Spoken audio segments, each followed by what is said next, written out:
Hi, I'm Rachel, And I'm Matt. and welcome to the Strange and Beautiful Book Club, Deep Cuts. Dune Edition. Oh, I pushed my button. Welcome to the Strange and Beautiful Book Club, Deep Cut. Dune Edition. You know you love me anyway.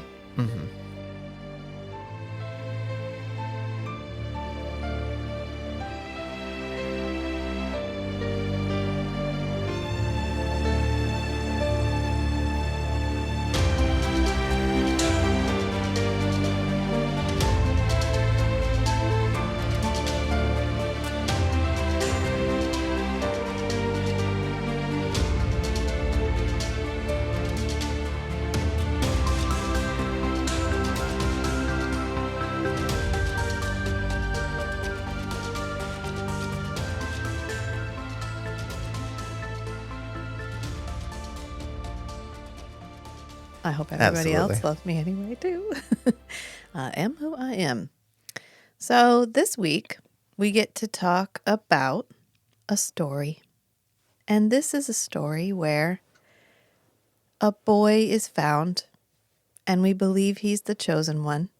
And he falls in love with someone he's not supposed to fall in love with. And they have twins. And she dies in childbirth. And he dies immediately afterwards, or at least leaves and comes back fundamentally changed. And then we find out that the boy twin is actually the chosen one. And it wasn't the first one. And It the was his first son. hero, when he comes back, is tearing down the structures that he built up Yeah. and supported And before. only in his last moments does he acknowledge that his son is his son, but never actually speaks to his daughter. And this is not Star Wars. And this is not fucking Star Wars. Oh, did that sound familiar? Guess which one came first? That would be Dune. In fact, George Lucas was like, yeah, I was heavily inspired by Dune. Dude, you rewrote Dune. That is Dune, right? We get that, right? It's the Force instead of spice. Yeah. The only thing is there's no like commodity that you can trade that gives you power. You're just Right. born with it. That's the only fundamental difference. Other than that, yeah. I mean, we really even have the Spacing Guild if you want to think about it, because it's the Jedi Council who are not the ruling class, but secretly control everything anyway. And he overthrows the government in favor of a dictatorship. Conquers the galaxy. Conquers the galaxy. There's a rebel group fighting against them, and ultimately he works to help the rebels to dismantle what he created. And his son, who doesn't know him when he first meets him. Oh, we could keep going, but we won't. So we watched Children of Dune, the miniseries, Part 2. episode 2 of 3. And I just want to make a mention that I have, since we recorded the episode, probably watched the first episode 6 or 7 more times. So I have more to say about it now, because yeah, every time I wake up in the morning, I'm like, I think I should probably just go ahead and put on Children of Dune while I do stuff. So it's been in the background we've been steeped in Dune like tea for a while here. So one of the changes, we make quite a few changes, most of which I agree with. From the book. From the books, yeah. We make the twins much, much older. Yeah, I agree that helps. Yeah, Leto and Ganima are 18, almost 18, 6 months from being 18, or of age, as they say. They don't ever give them an age, but 6 months from being adults. And we get these two phenomenal actors, and we actually get to have they get to deliver these lines that they deliver in the books, except in the books, they're 9. And if there were a bunch of 9-year-olds trying to do this, I don't think it would be anywhere near as successful as it ends up being. So this is a good change. This is good. Plus, we get James McAvoy, and we get the lady who played Ganima, and Jessica Brooks, who plays Ganima, who hasn't gone on to be as successful as James McAvoy, but she does a good job in this. And I think they do a phenomenal job being twins. Yes. Finishing each other's sentences, having a very casual physical intimacy that you would expect from two people who have never been apart ever in their lives. And I think it works really well. We're going to get to the costumes. I'm not ready to talk about them yet. So we also get more Wensensia, which I like because it allows us to compress every single plot into Wensensia. Right. Like, I'm not going to lie. We just read Children of Dune, and I don't remember why the rebel Fremen are rebelling. I'm like, I know they're rebelling because Alia's The not. desert's being destroyed. Yeah, and Ali is not a great leader. Like, I get that, but also I don't remember the catalyst for why they start rebelling.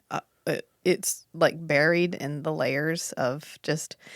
By the end of Children of Dune, there's so many plates spinning.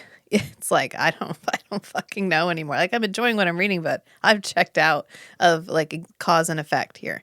Yeah. And yet in Children of Dune, the miniseries, when Sensia is responsible, they have people on the planet who are sowing discord, sort of like Russian bots on social media, where Threads was really cool for a while, and then they opened it up, and all of a sudden it's super toxic. And why is it super toxic? Well, because we unblocked a lot of the Unblocked places. Russia. A lot of the places that have bot farms that send out these bots whose specific purpose is to stir people up. And that's effectively what she's doing, except she's funding the rebellion. She's a political nation state that's putting out propaganda to manipulate like the rest of the society's perceptions of the ruling group. Yeah, successfully, because Alia is losing it. And then my next note is about the costumes. And so I just want to spend a little time on the costumes. I think one of the unsung heroes of any movie, television show, play is always the costume department. Especially sci-fi fantasy stuff. Yeah, especially sci-fi fantasy, where you have the expectation of otherworldliness, but you can't go into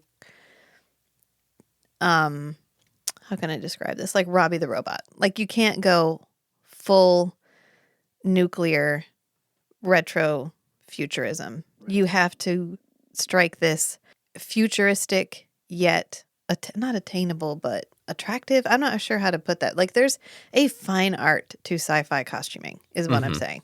Because you have to look, you can't be like, well, of course we're going to keep wearing jeans in the year 10,191. Jeans are perfect. No, okay, well, we're going to come up with new fastenings or new fabrics or new styles, but fundamentally pants. You can't, you know what, you looked at me weird when I said Robbie the Robot. Robbie the Robot is like that classic sci-fi robot with the dryer vent arms. Oh, okay. Yeah, and Gotcha. the like pincer, the clamps on his hand. And it's this is what we'll have in the future. We'll all wear silver with rings glued on it, and the very early what is sci-fi going to look like. Mm-hmm. And now we've gotten to this, okay, what does a society wear when you've been spacefaring for so long? It's just a given. And we don't need blinking lights and buttons and super fancy technology. We can be like, yes, I have a spaceship, but my spaceship looks like my palace because it is my palace. Right. And we did a bang job of that in Dune the miniseries. No fucking notes. Love everything. We used tons of natural fabrics, which is exactly what you would expect in a desert environment where you have really natural, breathable fabrics. The Fremen society. Yeah, and we got all the hats, which we made fun of, but I desperately loved and now miss. And we had, Julie Cox got all of her beautiful dresses, and Chani, and everybody got these just really, made for them beautiful costumes. And then we get to Children of Dune, where I have every expectation of us having better costumes because we have a better budget. We've got a bigger budget. They threw money at them. I want to see it, and I want to see it in the costumes because that's the public face of the movie. Mm-hmm. What sells the movie before the movie comes out? It's the poster. What are you wearing on the poster? The costumes. You're not seeing the acting. You're not seeing the plot. You're not hearing voices. You're literally looking at a picture of somebody wearing an outfit. And that outfit has to sell this movie. And I don't really think that this is the strong point of this miniseries. I honestly think the costumes are very hit and miss. I honestly think the costume designer took all of what little cocaine they were given and did it all and then was like, I drew them up last night. Here you go. Especially the ones that we have Alice Krieg wear. Alice Krieg? Alice Kriega? Did we decide? No, I didn't look it up. The Borg Queen. So the costumes that Alice is wearing. Okay, she's not a not pretty woman, but she's an unconventionally pretty woman.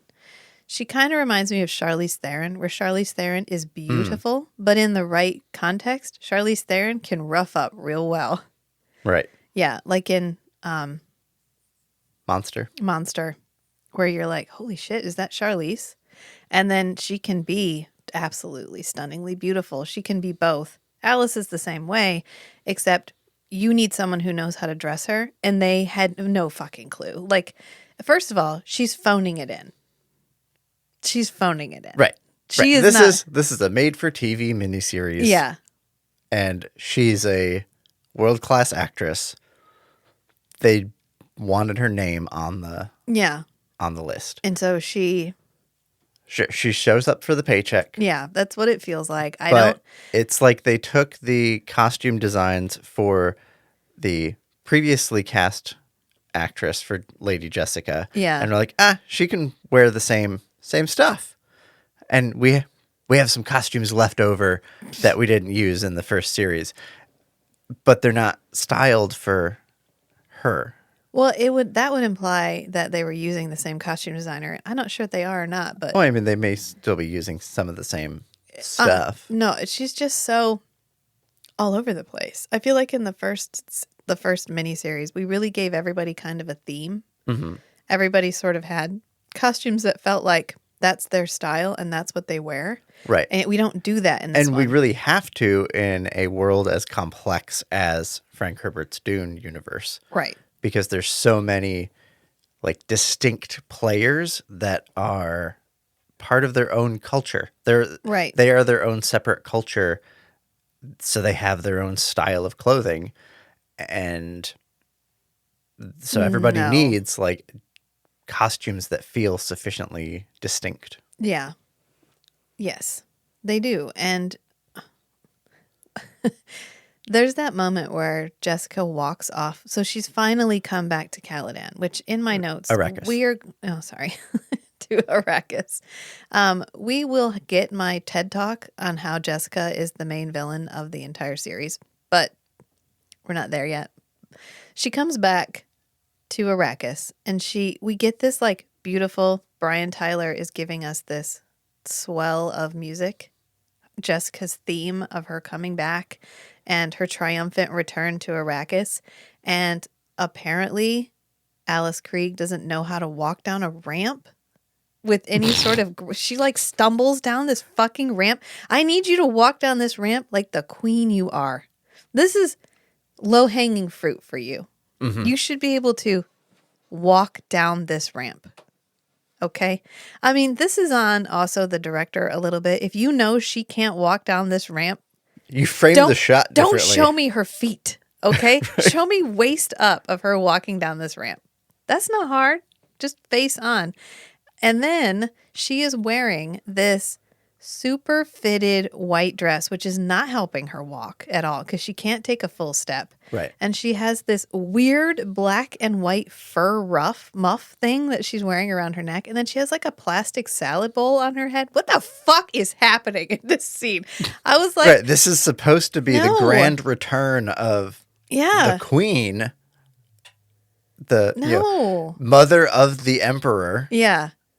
And I was so disappointed. I'm so disappointed in the costumes. That scene didn't hit. I didn't notice the costumes until I was rewatching. Like I noticed them in the second and the third, and I was like, I didn't notice that they were that bad. And then I went back and watched the first one, and there's definitely a shirt that Paul wears for like 2/3, like the second 2/3 of the episode, and he's sewn into this shirt. It does not have fastenings. It's done up the back, and he's sewn in. And you pointed out there's a seam in the back. Yeah, he's sewn in, and like he's pulling apart. He's not even sewn in well to this shirt. And I was so upset.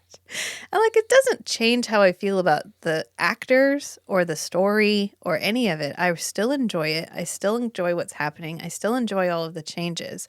But can we all agree that costume designers need more credit? They need... What happened? Did they give them a bunch of money but not enough people? Did they give them too many people and not enough money? Were there too many extras? Like, were you trying to outfit too many people and it just went over your head? Because later we're going to get Alia, who the lady who plays Alia, Daniela Amavilla, is beautiful and tall and curvy. And it is clear that this costume designer only wanted to design for the heroin chic that was popular at the time. The I have Heroin, no the boob- drug. Right. A heroin chic was what you called those models. I thought you meant, I was thinking like looking turbucolic used to be fashionable. Yeah. Like, and because it it makes you very heroin chic. slender and pale and whatever, delicate. So I thought you were saying heroin, like I take drugs that waste my body away. Yeah. And make me slender. I am saying that, but also that was the slang term for, think Paris Hilton in early 2000s. Right. Yeah. Right. And this woman is not. She has breasts. She has hips. She is slender, but she is curvy. And they had no fucking clue what to do with her. We wear a couple of dresses where I'm like, okay, that's really pretty. Especially the ones where it's layered. She has a dress underneath and then she has this long flowing jacket on top. That's really pretty. But then later she's talking to Jessica and she has on this white dress. No one who is curvy should be put in structured fabric.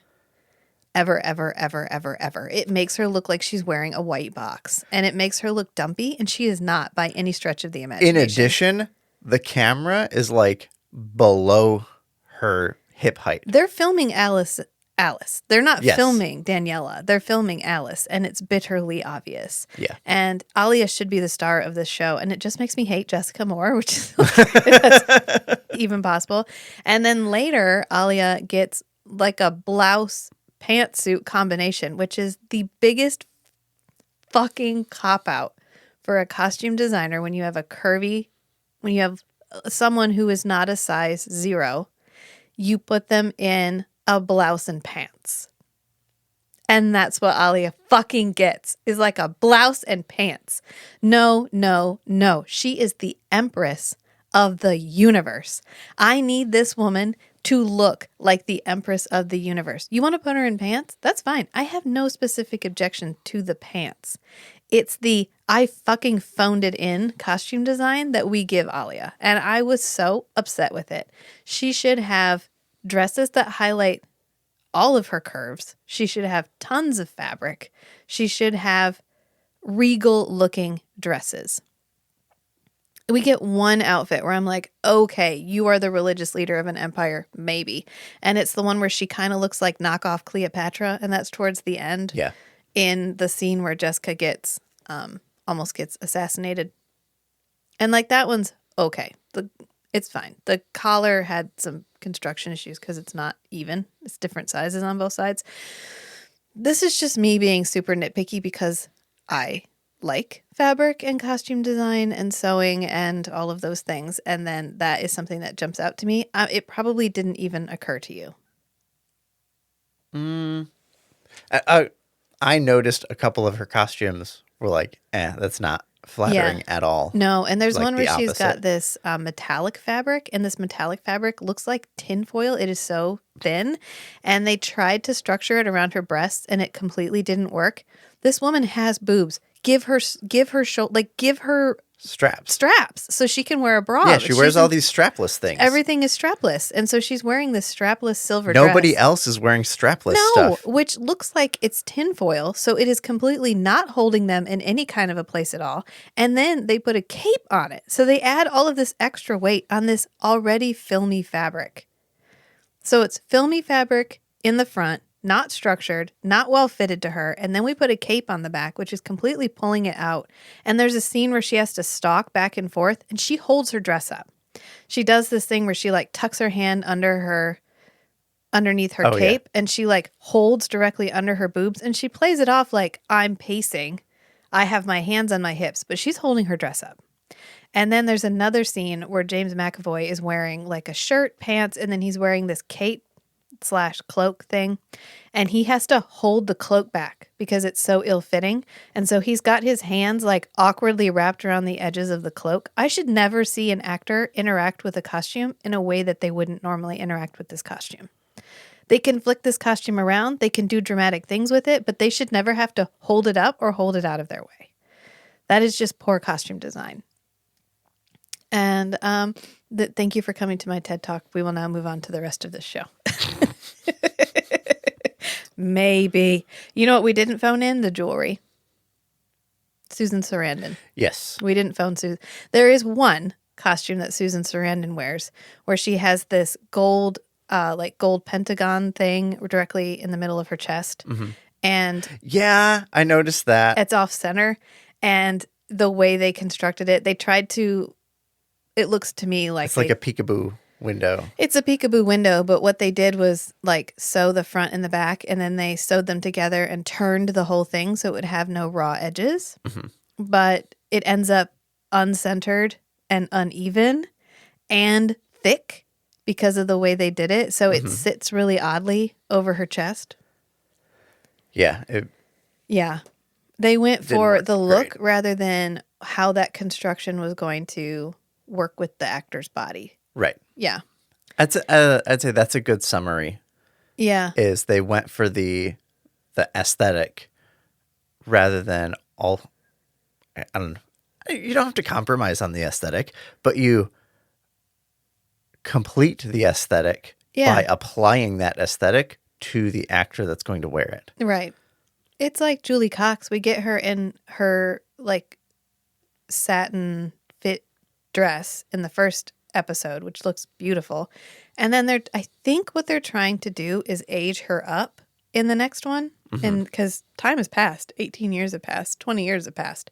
So she's supposed to look between part one and the next part because the kids have to grow up. It's 9 years later. I guess you're right. Yeah, not in the miniseries. Yeah. So in the book, it's 9 years later. Yeah, no, it's like 18 years later. And so everybody needs to look a little older. So they give her this awful, awful haircut. I don't know, what is this? And then they give her like frumpier clothes. Sort of. Every once in a while, she's like, oh, I'm going to put my battle jacket on today with my pants. And then she gets one outfit that kind of looks like Alia's, but she gets straps, even though she could go braless. Okay, anyway. I already ended my TED Talk. You drew me back into my TED Talk, and I'm just going to keep going. So the Golden Path. I want to talk about the way that we treat the Golden Path, which is different in the miniseries versus the books. And I don't think either the book or the miniseries does a very good job of defining what the Golden Path is. They're just like, the Golden Path, Father. I'll take it. Okay, I think that's on purpose. Yeah. And here's why. Okay.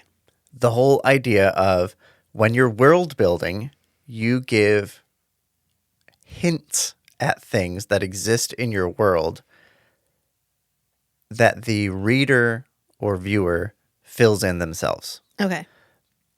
And if you do that well, then the world ends up feeling much larger and much more real, plausible, complete, coherent, whatever, than if you had spent like a couple years filling in the details. Like you can do it at where you have this large, real feeling world where you have filled in all the details like Tolkien did. Yeah. But he spent literally decades building the entire world's mythology and filling it with stories and characters that a lot of times you don't even reference, but you can throw a lot of extra detail in. And because you kind of wrote everything to be consistent as a world history, the little hints feel consistent as a world history. Yeah. If you don't want to go like hardcore like Tolkien did, you just sprinkle these little tidbits around that are like a seed in the viewer's mind. Yeah. That they can then grow into whatever will fill the gaps. And if you shape the gaps correctly, then the reader, viewer fills in and they enjoy it. I think the golden path, the hints that we have about the golden path are it's this kind of complex, but ultimately beneficial outcome for the human race. So rather than Frank Herbert spending like a lot of time doing like heavy philosophical thought on what would be a plan I could describe with some details that would actually feel like it fit there with all the depth that we're putting into how Leto II acts about it. He just makes implications about what the golden path is. I mean, normally I would agree with you. And I think the golden path is supposed to not be explicitly defined because the way Leto talks about it is seeing the future locks you into that future. Right. So you don't actually have any freedom to know the future is to be trapped by it. Yeah. Yeah. So Leto II's adjustment for that is he just turns off his prescience. Yeah. So that things can happen that he's not aware of, which puts him into different timelines. Right. And so that's a good psychological principle for doing something when you're engaging in an activity. If you have attached yourself to exactly what the outcome of that activity will be, you're pretty much in for disappointment. Yeah. And because of how the human brain works you get dopamine when you are pursuing a goal, but you don't really get dopamine for achieving a goal.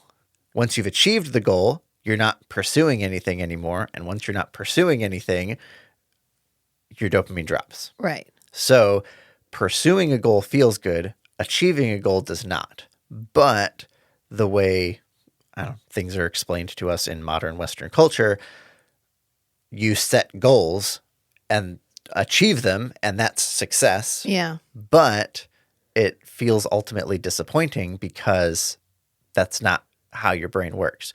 So when you're engaging in a task, you can focus on the doing of the thing and then kind of just let go of the idea of the accomplishment at the end. And I've heard people talk about it as pursuing the open-ended future. Yeah.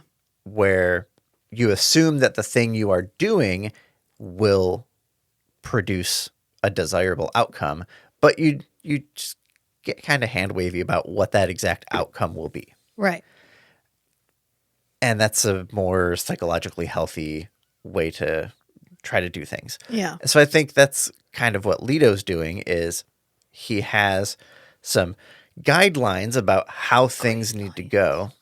Yeah. But he's not fixated on the prescience view of what that outcome will be. Gotcha. Yeah. I mean, normally I'd agree with you that certain broad strokes can make a world feel bigger, but I feel like the golden path is so central to Dune. It needed to be clearly defined. And I think in the book, it's clearly defined as the one way to save everybody. Like, this is the one path where everyone will survive. Well, not everyone, but humanity will survive in a whole sense, not in a individual sense. And I think even then, it's not clearly defined. And then even with that, moderate expectation, it's but how? What does that mean exactly? And then I think in the first episode of the Children of Dune series, we use Golden Path as the way forward, but we don't explicitly state this is the way to survive the apocalypse that's coming. But I think that the way that they end up sort of framing it is, like Leto says, the thing that I hope for is a universe of surprises. Right. Like, no one should know the future because then we are trapped by it. So he is seeking to end prescience as a whole because that's his ultimate. Avoid the trap of prescience. Take it away from people because it has it created an arms race. The spice creates an arms race. I can see the future. Okay, well, I can see the future farther. Okay, I can see the future better. Okay, I can see more futures. And I can fold space. Yeah, and ultimately you get Paul. And what happened when you got Paul? The world fucking ended. Like, he became the emperor. He killed billions of people. This is what... He was like Hiroshima. And so Leto is the afterwards. Where do we go from here? Like, we have created this being that can so perfectly... Swords to plowshares? Yeah.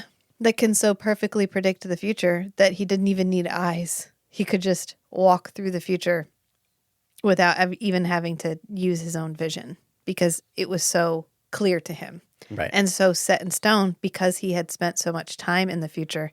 He had created this path we could not deviate from.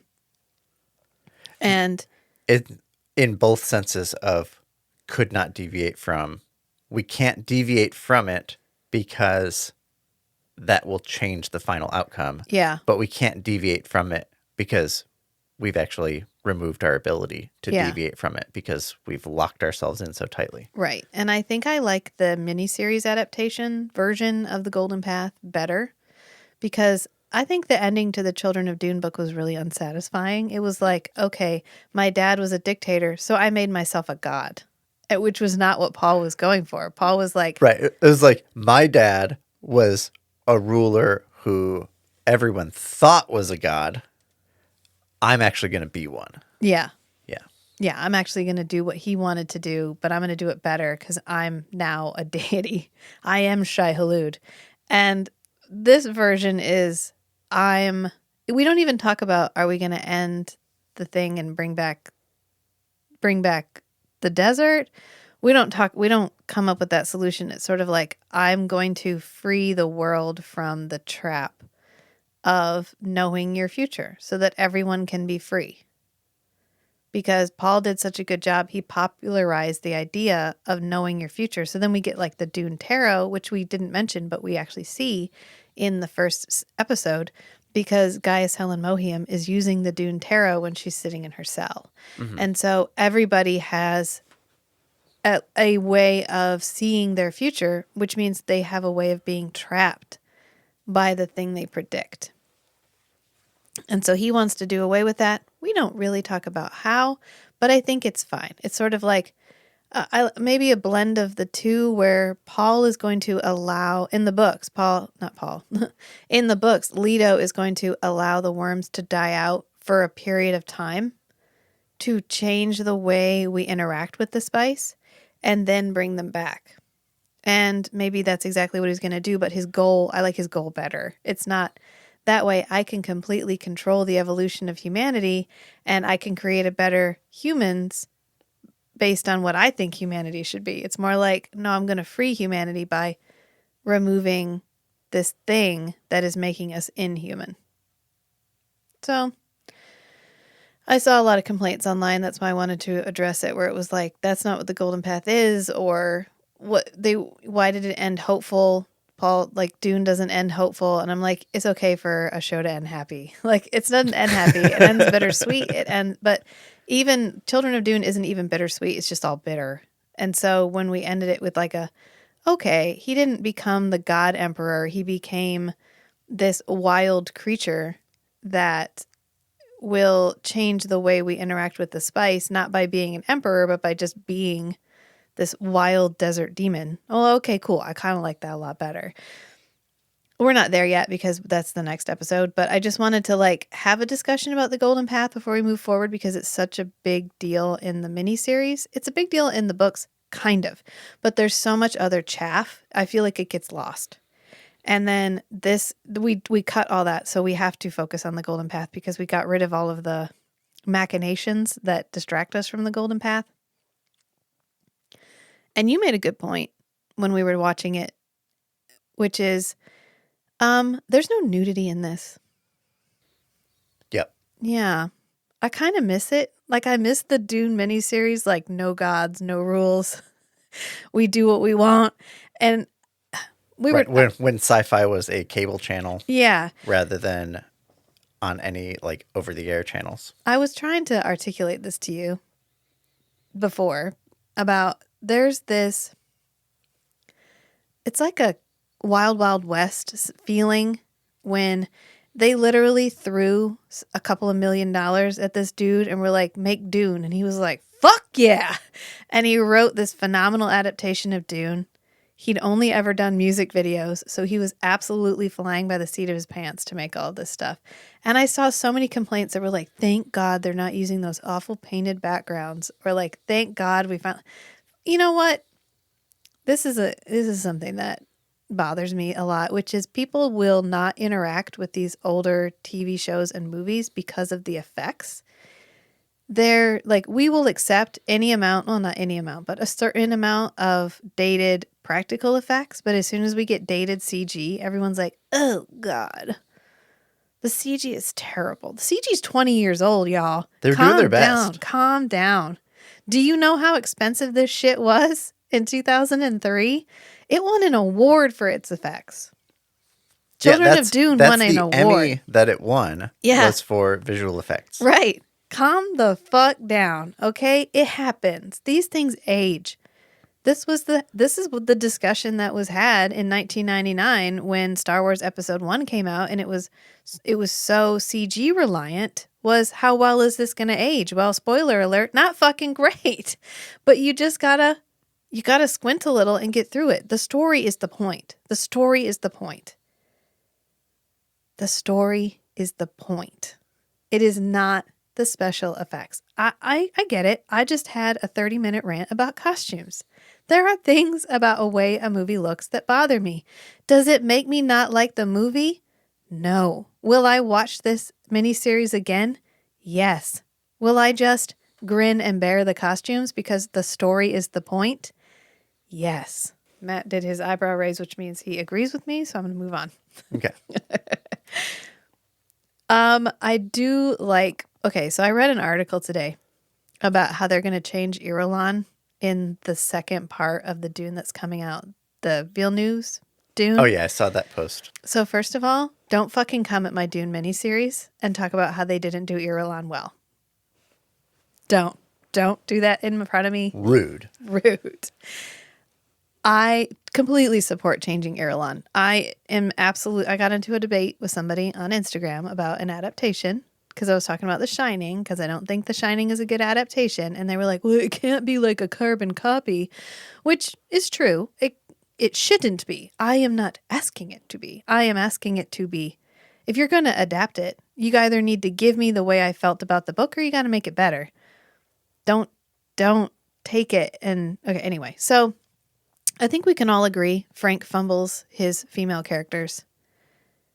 Chani is great. Irulan is not even in it, really. Jessica is the main villain of the story.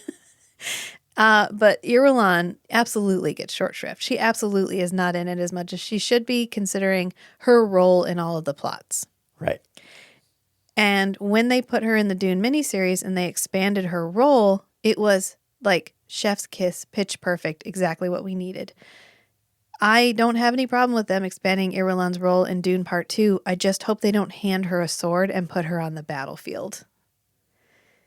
This is That's not her character. This is one of my main complaints, and I say this a lot in Feast, Sheath, and Shatter, which is when we think about female strength, we think about females doing male things. So a woman can't be strong just in political machinations. Then she's calculating, and that's not strength. Right, the double standard. The double standard. She has to be out killing people with a sword, then she is strong. Irulan in the Dune miniseries is an incredibly strong character. She manipulates her father. She plays him like a fucking fiddle. Yeah. That is also strength. That is also strength, even if a woman is doing it. It is not devious. It is not calculating. It is, if a man was doing that in a television show, you would consider it strength. Right. So it should be considered strength for a woman too. So I really hope they don't hand her a sword and put her on the battlefield. You will hear about it. I promise, if that's what happens. Right. Hidden weapon in her dress. Well, yeah. Yeah. Absolutely. She's defending the herself member is of fine. a royal family. Yeah. She needs to defend against assassins. But yeah, she should not be. Her character is consistently described and the actions fit like a nerdy, bookish girl. Yeah. Yeah. Whose strength That's is her personality. intelligence. Yeah. And her cunning and her wisdom, as it should be. And I will withhold judgment. I'm optimistic that they can interpret her character and strengthen her in the way she needs to be strengthened. And I will reserve judgment until I see it. But also don't come at my Dune miniseries and fucking don't. Anyway, so the thing I like about what we did with the Dune miniseries that works all the way into the Children of Dune miniseries is we expanded Irulan so much she's an actual character. And so we get to keep her around. So we get all of these cute interactions with her and the twins. Like when she picks them up and they're flying her home and they fly through some worms. And they're like, remember the litany against fear. Fear is the mind killer. And then Ghanima goes, I think she's about to let it pass through her because she's really upset. And so she becomes like Mama Irulan, like Governess Irulan. Yeah. Because she never got to have kids of her own. She gets to raise his kids. They're not genetically hers, but they are hers. Yeah. And I think that is a wonderful outgrowth of how we changed Irulan. Because in Dune Messiah and Children of Dune, the books, she's like barely present. She's pretty much just a puppet for Alia. Yeah. Every once in a while. And Stilgar's the one who raises them. Yeah. And everyone's just like, oh, I thought Irulan was so smart, but it turns out she's just an idiot. And that's pretty much the only interaction we get with her, which is just terrible. So I love this change for Irulan.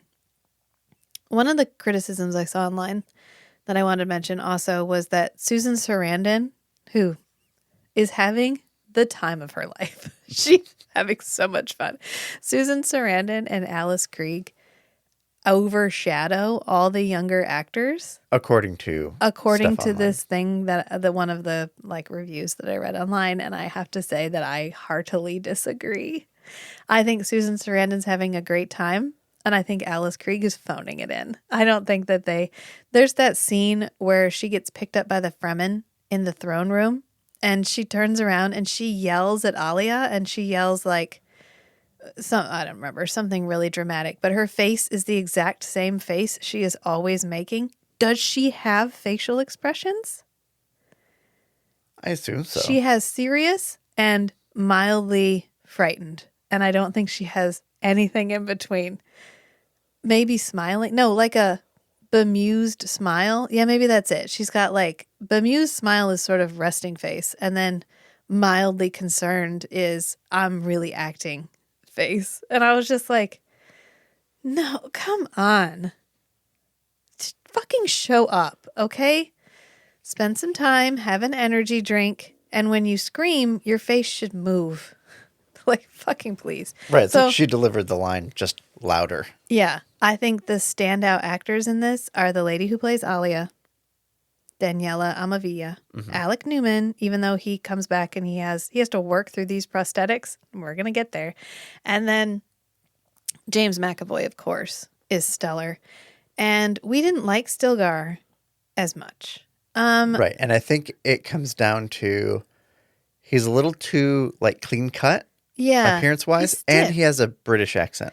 Yeah, well, this is a accent grab bag. That's another maybe issue that I have because I love the first miniseries because we used a lot of local actors, and so they have that local accent. Right, they went to Czech Republic. I think it's former Chechnya. Yeah. Whatever that area was. Yeah. I guess it was affordable to film in. Yeah. And it had deserts. I don't think it had deserts. I think it had sound stages where they could put sand on the ground. That's right. Yeah. That's right. Yeah. And so they only flew in the main actors. Yeah. And set up like residences for them. But then all of the extras, even Chani was local. Yeah. Yeah. And so they all had these fabulous accents. They're all speaking English with a Czech accent. Yeah. And so it feels like the Fremen have a distinct accent. Yeah. All of the royal family, whatever, they have a vaguely European, like British, like Northwestern European accent. Everybody's different. Daniela Amavilla has a Greek accent. But then in this one, in this, I'm talking about Children Dune. of Dune. Oh yeah, in Dune, in Frank Herbert's Dune miniseries, there's consistent accents, right? And so the lady who plays Jessica has a British accent, and then and Paul has an American accent, but William Hurt has an American accent, so he sounds like his dad. Yeah. So okay, even though Alec Newman's from Glasgow, he could have done a very passable British accent, and it would have made more sense when we got here, where somehow his children have a British accent. That's because they were raised by Irulan. Oh, okay. Yeah, Irulan has a British accent. I'm rationalizing it. Yeah. But, so then we get to Children of Dune. Yeah. And we bring back some of the same Fremen actors. But otherwise, it's a grab bag. It's a grab bag. Yeah, the guy who plays Stilgar has a British accent now instead of German, which is what he is in the first one. And the thing I liked about the first Stilgar was he had this, I can't change life, so I just need to experience it. He did a very good job of like, I really love you, you're my brother, but you'll most likely kill me in the morning, and I'm cool with it. And this one is just... That's the way. Yeah, and this one's just like, I mean, he's there. It kind of fits because that's feels what happens like, to the Stilgar character. Yeah. But he feels like a royal attendant. Every time he has to deliver a dramatic line, you're like, please don't. It's like there's that scene where Paul has lost his eyes and he's like, my God, sir. And you're like, please don't. Just whisper that, my God, sir. You know, if you can't deliver it dramatically, deliver it emphatically. Okay, don't. Okay. So anyway, Daniela Amavilla has a Greek accent. James McAvoy and the lady who plays Ghanima have British accents. Julie Cox has a British accent. Alice Krieg has an American accent now, and her eyes aren't blue. And I was just, okay. It's a nitpick. It's absolutely a nitpick. It's like this tiny itty bitty little thing that doesn't really matter. But I wish they had cast a different actor for Stilgar who still had that. I mean, if you can't get the original guy back, fine. Then give me like a Czech actor, somebody who has a accent that I'm not familiar with. So right, that would identify them as Fremen. Yeah, yeah. Did you notice that when so Alia, we get a lot more of how she's possessed. She's Abomination. And did you notice when she has flashbacks, she sees Gaius Helen Mohiam in her flashbacks, like when they're all screaming Alia in her head, which is, I like how we work that in, where she'll be talking to somebody and then you'll hear like Alia, and then you see like flashes, like they're always trying to intrude on her consciousness. I guess Brian Herbert has retconned that Gaius Helen Mohiam was Jessica's mother, which would make her Alia's grandmother, which would mean Alia has her memories. That's a good point. Yeah. Because otherwise there's no connection. There's no reason why she'd be in there's no reason why she would have had Mohiam's memories. Yep. And then here in my notes, I have another thing about the costumes because apparently it bothered me again. And I think this was the scene where Alice Krieg is wearing this weird ass 80s headband and crop vest. Shit, whatever that is. So mad. The one thing I'm happy about is the priest outfits with the high cowl. Mm-hmm. And Javid looks like a fuckboy. He should look like a fuckboy. He pulls it off. And he looks like a fuckboy. Oh, so and no notes. Those luscious hair. I know. Fuckboy hair is what he has. Yeah. Like, I got a blowout every single morning.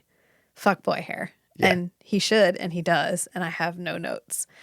And here's the part where I'm going to have another TED Talk, and that's about how Jessica is the ultimate villain of the series. And it's not just because I got really mad at Alice and how I didn't feel like she was doing any kind of justice to the character. And mostly... Maybe it supported the mindset. It did support the mindset. Let's put it that way. I think we can all agree absolutely none of this would have happened if she had not done what she did. She has this line where she's talking to Irulan. Okay.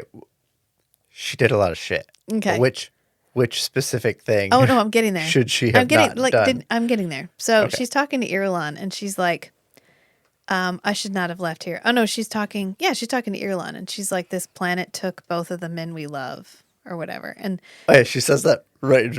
No, she says that to Stilgar. oh She yeah, says, yeah. No, she says that to Gurney.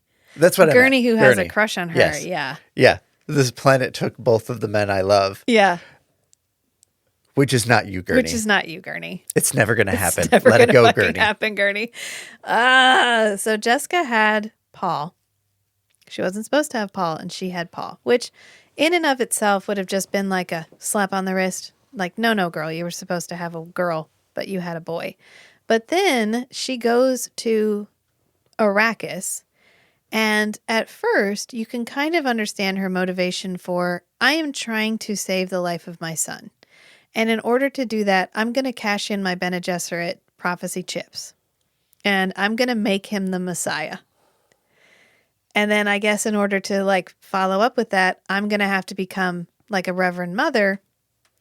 Fuck the baby in my womb. Who gives a shit? I've already got Paul. This is like the spare. It's an heir and a spare. So who gives a shit about Alia? And so she dooms Alia to a life of turmoil and possession by taking the water of life while she's pregnant. And then like there were certain points where she could have absolutely been like, okay, Paul, I'm going to stay on as your advisor and we're going to work through this where you don't end up killing billions of people. Like maybe the reason that he couldn't see a way out is because there's no way his mother was ever going to be a good mom. There was no universe. there was no timeline where Jessica like handled her shit, handled to be her a own responsible shit. parent. Yeah. Yeah. And then as soon as everything shakes out, she's like, peace out, like child daughter. Peace out, young son who just turned 18. I'm dipping. See y'all later. Oh, oops, sorry. Congratulations on being the emperor. Yeah, congratulations on being the emperor. I'll be on Caladan. Please don't call. I'll call you. And so she leaves. She leaves. Fucking leaves. Leaves Alia with Paul. And all Alia has is Paul. All Paul has is Chani. So Paul and Chani are the only adults who have any way of understanding Alia, even in the slightest. And we get that a little bit in the first episode where Paul reins Chani in a couple of times. Not Chani, Alia. Paul reins Alia in a couple of times because he understands what she's going through. Yeah. He gets it. Well, I think he has half of it. Well, he understands that she is struggling. He may not understand her specific struggle, but he does not see her as the bad guy. He sees the thing that is happening to her. It's like an addict. Someone is suffering from addiction. They are not their addiction. Right. Alia is not her possession. She is suffering from abomination. Right. And it kills her. It takes her life. It doesn't take her body, but it takes her life. Yeah. And Alia loses Paul and Chani on the same day. And who does not come to help her? Not Jessica. only does she lose them on the same day, she also gains 2 babies. Yeah. Yeah. And we don't talk about this in the book because probably because Frank had absolutely no conception of what it was like to like go through that. He fumbles this again. And it's that Alia, the only person Alia had was Paul. And we illustrate that so beautifully in the miniseries. Like when Jessica comes to Caladan and she's given a room and it's Paul and Chani's room. And Alia has not touched it. It is exactly the way they left it. 18 years, everything that was theirs is still in there. Because it is sacred space. Right. That's the closest thing that Alia has to an emotional connection to anybody. Yeah. And it's the only thing she has. She doesn't have Paul's body. She doesn't have anything. Everything was taken from her. And then her mother shows up, and we do this really well too. Her mother shows up. She goes to hug Alia, but she's looking at the twins. Mm-hmm. And Alia's like, of course, you're here to see them. I should have guessed. And she doesn't get a confrontation in the book, but she gets a confrontation in the miniseries where she's like, I fucking hate you. I hate you. And I love you. Like, you are the only person that I have, but I hate that you're the only person that I have. And I'll never forgive you. Because you did this to me and then you fucked off. And that is why Jessica is the primary villain in the entire series, because she never took any kind of responsibility for what she did, never worked to mediate the fallout of what she did. She saved her own life and then she fucked back off to Caladan and was done with it. Yep. Thank you for coming to my TED Talk. Alec Newman gets to come back in this, even though it's 18 years later. But guess what, y'all? He's a desert wizard now. What is that outfit? More costume stuff, Rachel. Really? Yes, I'm sorry. So surprised.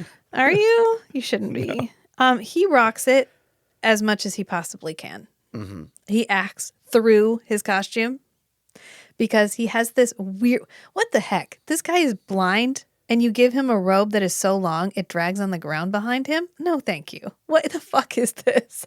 And then maybe he dressed himself. And then he's got this staff, which is fine, but it's got something in the top that has like fibrous. It looks like he's got hair, like a hair wad. It looks like it has like a stone or something at the top of it, but it's not like a cut gem or anything. Yeah. It's just like a rock or like a turd or something. Yeah. And then there's like fibers hanging off of it. Like some of his hair got stuck in it or something. Yeah. I don't know. You know what? The makeup isn't bad, actually. Going back and seeing the makeup, I was like, cool. Like, I like your gross teeth. And okay, good. You kept going on, but like before we'd rewatched part 2, you kept going on about Paul's makeup, and there was this image burned into your mind of chapped lips and bad, like age up, rough up makeup. But in my mind, it's like, okay, it's fine. And so I'm glad it's not as bad as your memory of it. No, I don't think the makeup is bad. I think what bothers me is the thing he's wearing, because he's wearing this thing that looks like it was made for somebody who's 7 feet tall. Because the sleeves... And Alec Newman is not. No, the sleeves are down to his knees. The robe is like 18 inches too long and dragging behind him. And then it's belted somewhere around his like upper thigh. I don't know what is happening here. And I think that's what bothers me, because anytime he's seated and he's just being Paul, like just waiting out. Paul wanted to die, y'all. He walked out into the desert. He was like, thank God I am finally done. And he didn't get done. He got picked up by the people at Jakaruttu and they were like, we could use you. And he's like, fuck. They spice tranced him. Everybody uses me. Like, oh God. Okay, fine. You too? Mom used me. Yeah. Sure. She used me to save her own life. Mm-hmm. And sure, you use me too. Fucking fine. And you can tell it's just like, I'm so tired. I am so tired. I didn't even want to be in this world. And here I am still here. And now I'm having to continue to work to undo my legacy because Alia won't let it go. And Alia won't let it go in the book because she doesn't want to let the power go. And in the show, it's because she sees it as her duty to Paul. And that is a brilliant change. Yes. Yeah, yes. That keeps her as an actual character. It keeps her as a sympathetic character. Mm-hmm. You're like, all the things that she's doing, it makes her a much more tragic character. She's trying to be Paul, but she's not Paul. She's trying to see the future the way Paul did, but she can't. She's trying to rule the way Paul did, but she can't. And by trying to be Paul, she destroys herself. Right. And that's perfect. And I love it. Comparison is the thief of joy. It is. And it's also the thief of your own personality in this particular one. Because if you're not careful, the evil Baron Harkonnen boogeyman will show up and take over your consciousness. Which I'm really glad they were able to bring back Ian McNeice. Yeah, and I like how they show that, where she cuddles with him, where she's like... Yes. Yeah, and they speak in sync with each other when he's like really exerting himself. Yeah. The special effects for the Harkonnen like mind ghost thing are pretty good. They're not bad. Because it's these like blooming red clouds that are like CG wise, they're cut in seamlessly. Yeah, and every once in a while he's physically there, and then he is, from her perception, her savior because he silences the other voices. Right. And the way they show that is exactly like perfect. That's how you do adaptation. You can't have those voices whispering in her head and illustrate the control that he has over her in the way that you can do that in a book. You need to show it visually, and they figure out the perfect way to show it visually, which is by just having him there and having his voice in her head sometimes, and then having him physically there sometimes. Like when Javid is around and he's like, maybe we need something to take the edge off. You could do that for me, couldn't you? You could.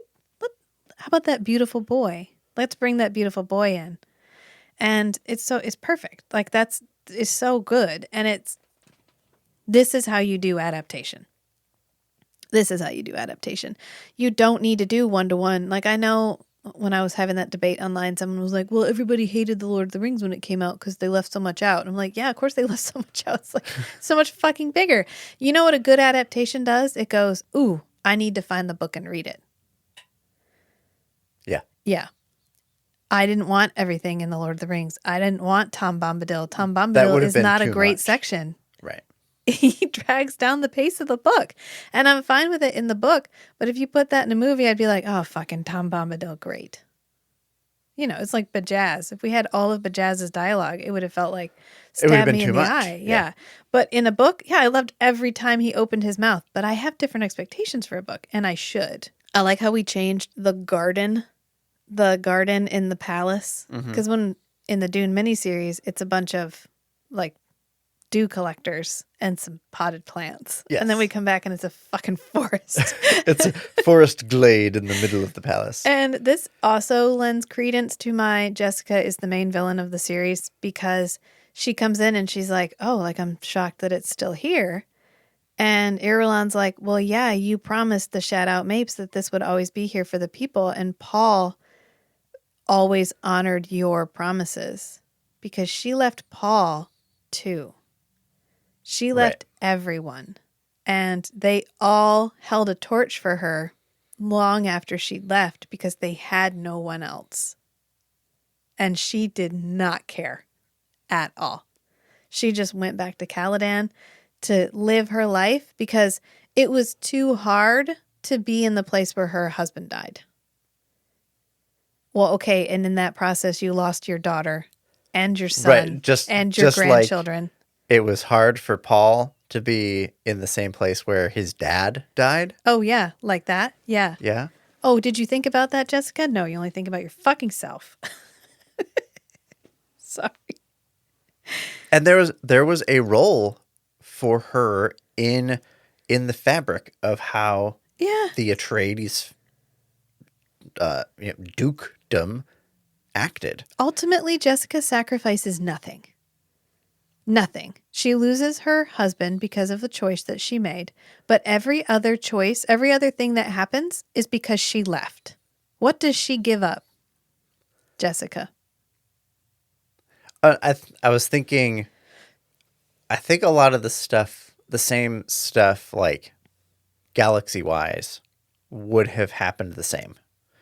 Because most of those actions are dependent on needing to conquer the like former Shaddam's stuff. But everything interpersonally in the Atreides family that happens, like all the negative stuff that happens interpersonally in the Atreides family, is because Jessica left. Yeah. Ugh. I'm mad at Jessica, so she's got to get it out. It's like a tumor. Just like Jessica. I think it's just when you look at the contrast of what Paul goes through. So Paul is brought to Arrakis at 15. He loses his dad. He gets thrown out into the desert with his mom. They get picked up by some Fremen, and his mom literally takes him, puts him in front of her, and is like, look, guys, I brought the Messiah. You're welcome. And from that moment on, it's like she put a train on the tracks, and he has no choices. Right. Because as soon as she uses him to fulfill this prophecy to save her own life, ultimately to save his too, but also to save herself, he's trapped. And so he gets Chani. That's like the one good thing that he gets out of everything that happens to him. And then ultimately, he has to lose Chani. He doesn't have a choice. And I loved that scene in the first one when he is literally like physically in pain trying to say no to Scytale because Scytale is offering to give him Chani back. And every time he says that, Paul can see a future where Chani is back. Paul sees her holding their children. Paul sees them sitting together and playing chess. Paul sees them doing all of these fun, safe, family things together. And he has to give that up because of the decisions his mom made long ago. Because he can't have Chani and take down his own legacy and do everything that he needs to do to create a world where his children will be able to live. Right, because dismantling his legacy is going to create a lot of enemies. And even if Chani comes back, she's just going to get killed again. I mean, it doesn't create safety. Right. And so he has to give that up. And it hurts. And it's hard. And he ultimately cannot live in a universe. He can't bear it. He can't live in a universe where he had to give that up. And so he leaves. He walks out into the desert. Jessica loses what? She loses things. Mm-hmm. Yeah. But who does she ultimately choose in the end? Herself. Yeah. And you look at what she did to Paul and then just got to go back. And then we get that scene where Ganima and Leto are playing chess. And I like it for several reasons. One, because I like watching them play chess really fast with each other because it's part of like they are so in sync and they are so beyond their so much older than their physical appearance. And isn't it cool how fast they can play chess? But also in his memories, he saw them doing that together. Paul did? Mm-hmm. I thought he didn't actually see Ganima. No, because at that point he knew there were twins. This is when Gotcha. Chani has died and Scytale's like, I can bring her back. And every time he does that, we get this like bombardment of flashes of what life would be like if they were all together. And one of them is them all playing chess together. Gotcha. And that comparison is heartbreaking. He gave up everything. Even though he's not dead, he still can't have them. He had to give absolutely everything up because of a decision that was made for him. And it saved his life. Yes, he got to live a life he wouldn't have gotten to live otherwise, maybe. But she also did she consider the consequences for Paul when she did that? Or was she just thinking about the short term? And maybe I need to reread the books again and just with that in mind of like, what else could Jessica have done? I'm not sure, but I just know that it bothers me that she couldn't bear the weight of what she did. One other thing I want to end on a lighter note. Let's end on a lighter note.